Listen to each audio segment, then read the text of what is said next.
approfitto per farvi vedere alcuni dei cimeli che ho qui, oltre ai caschi che dopo magari vediamo. Qui ci sono le giacche vere della Parigi-Dakar, ci sono tutte dalla prima all'ultima.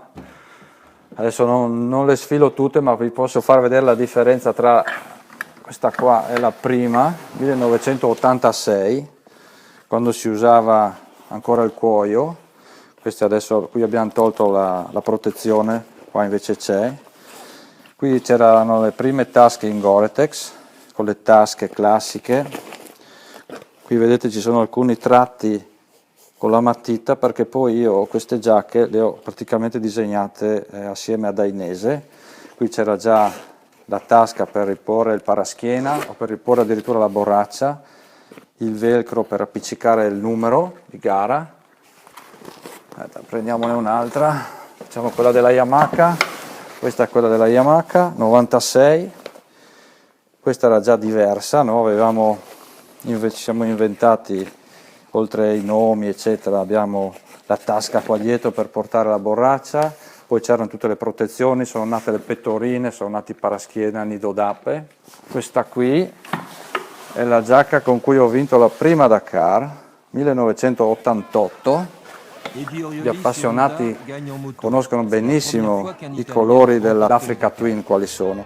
Questo motivo sulla giacca è un motivo che ho voluto fare io assieme ad Dainese, ovviamente, perché queste sono tutte delle giacche fatte su misura, venivano provate, disegnate, cuciti gli sponsor, tutto fatto su richiesta, e da qui sono nati anche i colori dell'Africa Twin. E poi anche la Dainese ha fatto queste giacche riportando questi elementi così un po' decorativi della veste motociclistica desertica.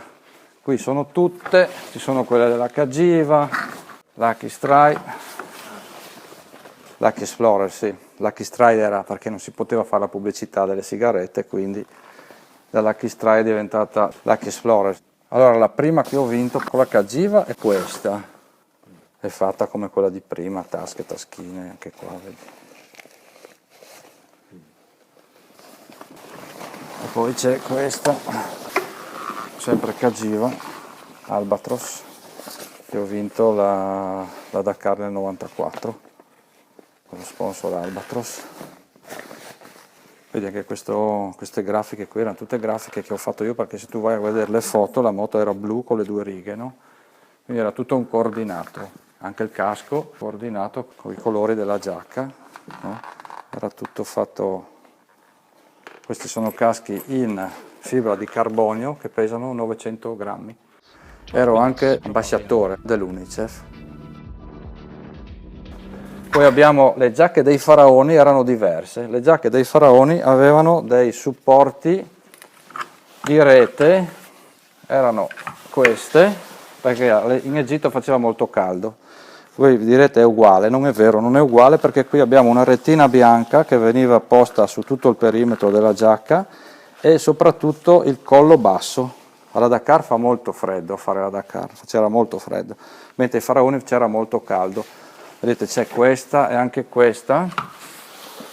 Quando vinsi sempre con la Cagiva Marathon e ho vinto il Rally dei Faraoni con questa giacca, anche qui notate il collo basso anziché il collo a fascetta, perché come ripeto faceva molto freddo in Marocco, soprattutto quando si attraversava il Marocco. Quindi queste giacche avevano dei modelli di taglio un po' diversi dagli altri. Così vedete proprio la differenza, l'evoluzione che c'è stata. Ho voluto mettere la gobba come usano i piloti del motomondiale nel 98.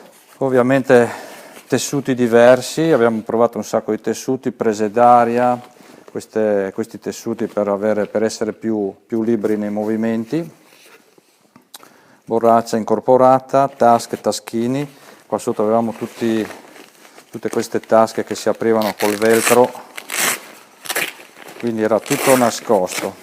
Cioè, le nostre giacche erano un po' come le moto, con tanti serbatoi di benzina. Qui avevamo tante tasche, prese d'aria da ogni parte per poter arieggiare anche qua sotto il braccio. Qui ci mettevano i tappi, la tabella di marcia. Qua dentro vedi che ho ancora i tappi della Dakar, guardate qua. Sono ancora quelli originali, sti qua. Sì, perché li mettevo sempre qua io, o di qua o di là, no, di qua, perché di qua si metteva la tabella di marcia dove facevi il timbro, infatti c'è anche il segno, vedi qua c'è un controllo di passaggio. Quindi qui tu mettevi dentro la tabella piegata, no? E qui ti davano il timbro e andavi. Poi qui dietro abbiamo anche la gobba fatta apposta in caso di caduta, e qui sotto c'era la borraccia. Eccola qua la borraccia. Quanti litri riuscivi a portare? Ah, qui c'era 1,5 litri. Ma durante la gara quanto bevevi? Poco, bevevamo poco, abbiamo sempre fatto un grande sbaglio a non bere, no, ma perché non sapevamo, quando bisognava bere tanto di più. Adesso vi faccio vedere un po' di caschi. Allora prendiamo questo questo non è il primo, questo è comunque un casco che ho corso con la Cagiva, si vede dal logo Lucky Strike, i colori che riprendono i colori della divisa sociale, i miei storici sponsor. Qui ne ho uno più vecchiotto, che era il casco con cui ho fatto il primo rally di Tunisia, la Gerba 400. Ero sponsorizzato dalla Totip, questi sono i colori Totip, che erano i colori con cui correvo assieme alla Puc Frigerio. Andando in ordine più o meno, non li ho tutti qua i caschi, alcuni caschi li ho in un'altra stanza. Questo è il casco con cui ho vinto la Dakar dell'88 con la Honda bicilindrica, quindi questo è colori Honda, colori Africa Twin, lo rimetto al suo posto. Poi lì abbiamo visto prima con la Cagiva, poi qui abbiamo quello con cui ho vinto nel 94, sempre un casco Nolan, facciamo pubblicità alla Nolan. Poi abbiamo questo casco che ho utilizzato quando feci terzo assieme a Cagiva con lo sponsor Camper, era una moto tutta rossa. Casco 1996, sono passato alla Rai, con questo casco ho vinto la Dakar del 96 assieme a Yamaha. Questo è il casco che ho utilizzato nell'ultima edizione con KTM, quindi nel 99. Questi due caschi, anzi questo è quello che ho usato con BMW nel 98, BMW Schalber, però la moto era ufficiale, Schalber era una copertura perché la BMW non voleva comparire, quindi la moto con cui ho corso era totalmente costruita in BMW. Sono stato anche nella Galleria del Vento in BMW a fare i test, quindi vi posso assicurare che la moto arrivava dalla casa madre, però all'epoca, essendo la prima edizione per BMW, non voleva figurare in prima persona, diede l'incarico al team Schalber, che era un ex pilota di enduro, che ha gestito tutta la squadra, quindi i colori erano del team Schalber, poi un po' di colori BMW appena appena. Poi l'anno dopo il team è diventato ufficiale, quando io lasciai la BMW per KTM. L'ultimo casco che ho qui, poi come vedete, questo qui è un casco che ho utilizzato per fare i primi Desert Challenge, perché io quando smisi di fare la Parigi-Dakar mi sono inventato una formula, Desert Challenge, e ho iniziato a viaggiare per un po' in tutti i deserti di tutto il mondo. Quindi ho attraversato il deserto del Teneré con questo casco, sono anche caduto fra l'altro, ho rotto anche il casco. Poi ho fatto il deserto dell'Atacama in Cile, sono salito quasi a 6.000 metri con una Honda Transalp, poi il deserto dei Gobi in Mongolia, poi sono tornato in Africa, ho fatto il deserto della Libia, l'Akakus, ho girato intorno all'Akakus, poi per finire ho fatto la Transiberiana con la Ducati, però con una moto stradale.